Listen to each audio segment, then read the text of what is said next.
Seguimos en Enredados y en esta oportunidad contamos con la presencia de Guillermo Chávez. Él es abogado, magíster en ciencia política, profesor de Derecho Político en la Universidad Nacional de La Plata y además es miembro fundador del Grupo Callao e integra el equipo político de Alberto Fernández. ¿Qué tal, Guillermo? ¿Cómo estás? Hola, ¿cómo va? Bien, muy bien. Gracias por venir hasta acá. No, y gracias por la invitación a ustedes. Es un placer tenerte acá. Guillermo, poco se habla, o sí se ha hablado del Grupo Callao, pero no ha tomado tanta notoriedad. ¿Cómo surge este grupo y cuáles eran los principales ejes con los que nace? Bueno, el grupo nace cuando Alberto Fernández convoca a una serie de dirigentes que nos conocía desde hace un tiempo, que lo veníamos acompañando, pero fundamentalmente que habíamos sido derrotados en las elecciones de 2017, el peronismo, ampliados, para ponerle digamos, un nombre. El peronismo venía de 3 derrotas consecutivas, la derrota electoral del año 2017, la de 2015, la de 2013. Y bueno, y esto la verdad que ponía un signo de interrogación y de preocupación acerca del futuro del peronismo y de la Argentina, porque nosotros veíamos que Macri se encaminaba a una reelección y la verdad que las políticas a nuestro criterio eran muy dañinas para la Argentina, los hechos hoy lo demuestran y por eso también decidimos que había que hacer algo, ¿no? Algo diferente. Cuando digo decidimos, es como un atrevimiento, porque en realidad fue Alberto que empezó a convocar a militantes, dirigentes políticos, de una generación intermedia, que habíamos formado parte de la gestión en los gobiernos anteriores, pero que no habíamos estado en las primeras líneas, es decir, no habíamos sido ministros, con lo que no habíamos tenido el desgaste de la exposición pública y el desgaste propio, ¿no? de años de gestión en una primera línea. Pero que sí estábamos teóricamente, según sus palabras, destinados a participar en un nuevo proceso político. Eso por un lado en cuanto a los protagonistas. Después también como que había un diagnóstico de la situación justamente de la oposición en ese momento, en el que Alberto sostenía que con Cristina no alcanzaba para ganar la elección, pero sin Cristina no se podía. O sea, esa síntesis o ese resumen hablaba a las claras que teníamos que ir hacia un camino de unidad del campo popular. Y bueno, con eso, más la idea esta de las características que teníamos nosotros como cuadros, políticos y técnicos, las dos cosas, y también con este objetivo de empezar a transitar la unidad, Alberto nos convocó, nos empezamos a juntar en un bar de la calle Callao, por eso le pusimos ese nombre, en el bar de Corrientes y Lavalle. Sí. Y bueno, y a partir de ahí empezamos a trabajar no solamente en la discusión política, sino también en la elaboración de propuestas, algunas de las cuales el año pasado tuvieron bastante repercusión porque planteamos unos puntos importantes con relación a la economía y bueno, y también por supuesto pronunciamientos políticos. ¿Y encontrás alguna similitud con el grupo Calafate, ese grupo que surgió también al calor de Alberto y de Cristina y Néstor Kirchner y que bueno, luego terminó con la elección de Néstor Kirchner como presidente? Bueno, Alberto un poco jugaba con ese mito cuando nos convocaba, cuando contaba anécdotas y reflexionaba sobre el inicio del kirchnerismo antes de 2003, por supuesto. Y bueno, eso como que significaba una motivación extra para quienes integrábamos el espacio porque con el grupo Calafate nosotros ya conocíamos el final de la historia. Claro. Con el grupo Callao no, pero bueno, a la luz de los acontecimientos el final de la historia ha sido similar, por lo menos el comienzo de esta nueva historia que va a empezar el 10 de diciembre del 19. Así que sí, claro que sí que encontramos similitudes. Y uno de los objetivos que se plantea el grupo es trabajar en la renovación como condición fundamental para pensar un nuevo gobierno de matriz nacional. ¿Qué implica esta renovación? Bueno, hay como, cuando se habla de renovación, muchas veces se piensa solamente en caras o en nombres o en juventud. Creo que esto no es así, o sea, es una partecita. La renovación, por supuesto, siempre tiene que ver con los protagonistas en la política, ¿no? Porque la política la protagonizan mujeres y hombres, de manera que un proceso de renovación implica cambios en las figuras. Pero sí, también hay que remarcar que no solamente tiene que ver las personas, sino también las ideas, porque a mí me gusta mucho hablar de muchos, o sea, como mucho se habla cuando se critica a la vieja política, entre comillas, o a las viejas prácticas, y se habla de los dinosaurios de la política. Y yo siempre digo, ojo, que también puede haber bebesaurios, es decir, gente joven con las peores prácticas. Entonces me parece que también lo que había que hacer era no solamente trabajar la renovación en términos de figuras, sino también en términos de ideas. Y bueno, y muchas de esas ideas hoy las trabajamos en la campaña y también las encarna Alberto. Una Argentina diferente, es decir,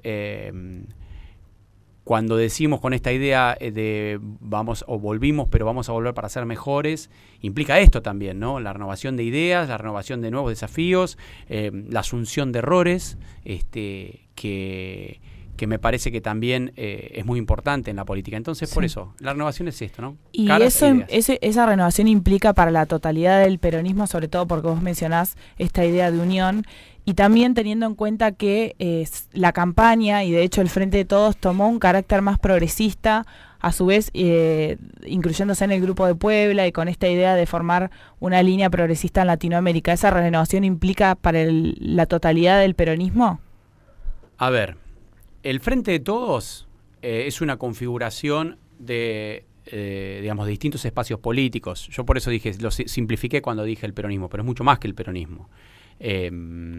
Es un espacio que se ha conformado en principio para oponerse a políticas que hoy las caracterizaríamos como neoliberales, pero que han sido políticas que llevó adelante el gobierno de Cambiemos, que le hicieron mucho daño a la Argentina, que atacaron fundamentalmente el tejido productivo y social de la Argentina, que la endeudaron en forma terrible, que no resolvieron los problemas básicos de la macroeconomía.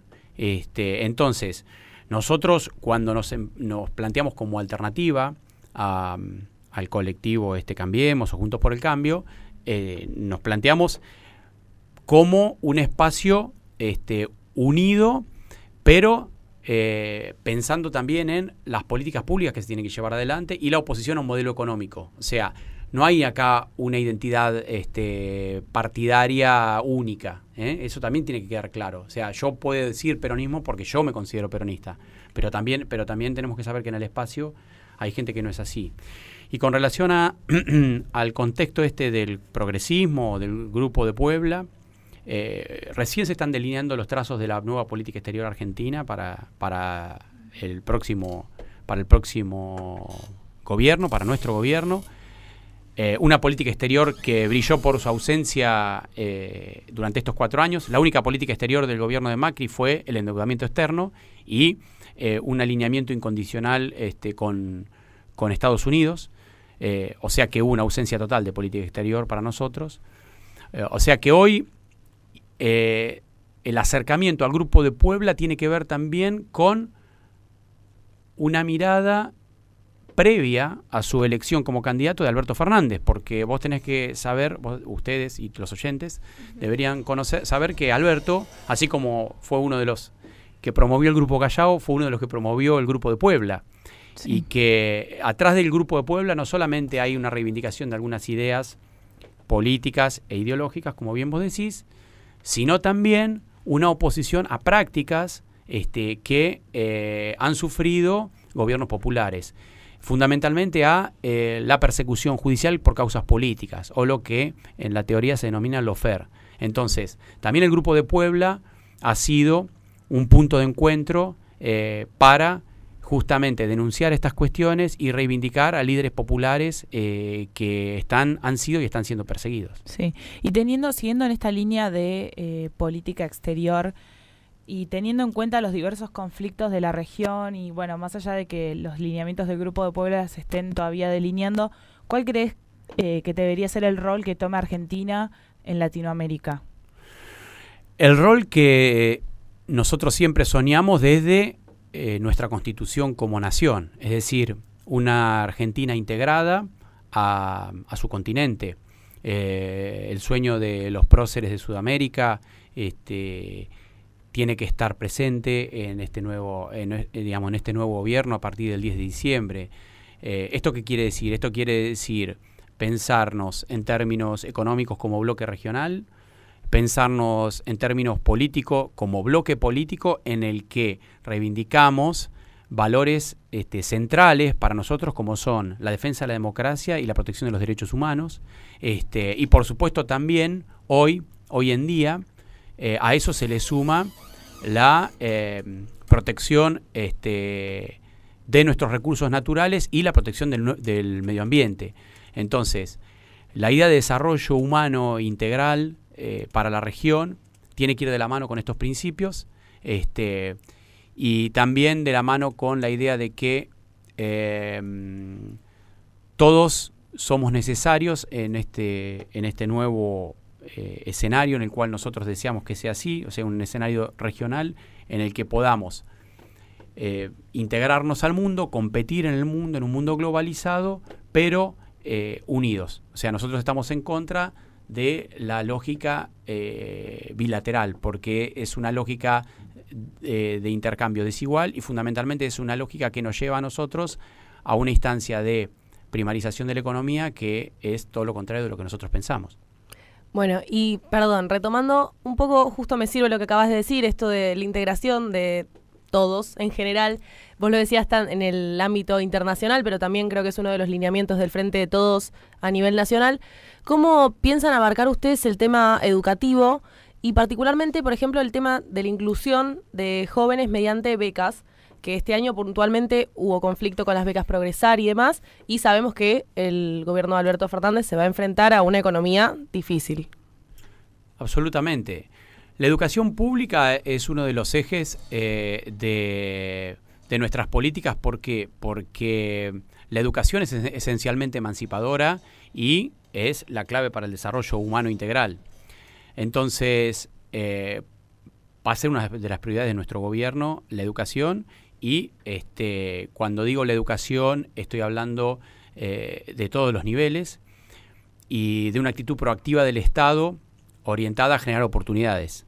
O sea, entonces, de la mano de esto te puedo decir que hubo un desmantelamiento por parte del gobierno actual de políticas públicas que alentaban la inclusión y la integración social, la reducción de la brecha digital.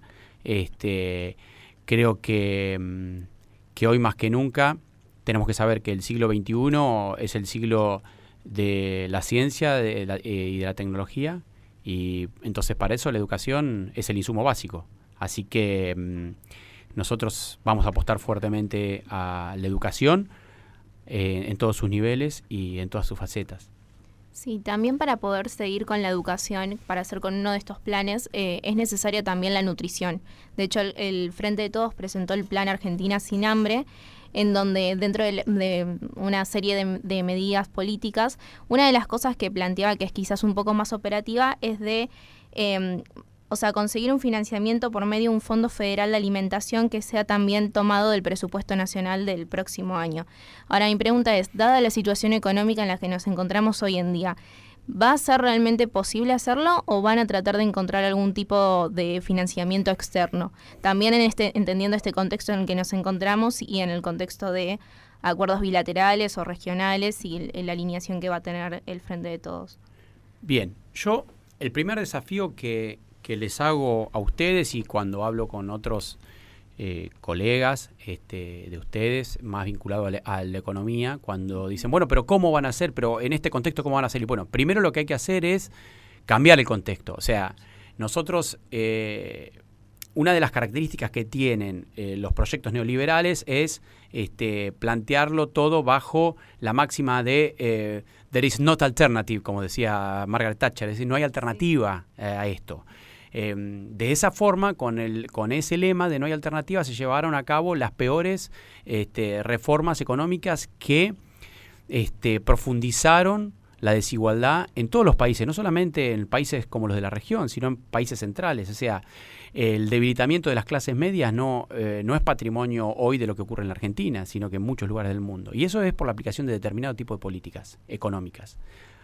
Ahora bien, habiendo dicho esto, te digo que lo que va a ocurrir es que va a haber un cambio estructural en la política económica. Y nosotros lo que vamos a tratar de plantear es un nuevo escenario en el que el círculo de recesión, inflación y endeudamiento cambie drásticamente a un círculo virtuoso en el cual el consumo, la demanda y fundamentalmente, digamos, el trabajo y la actividad económica sean el motorcito que vuelva a poner de pie, o sea, a encender la economía, como dice Alberto.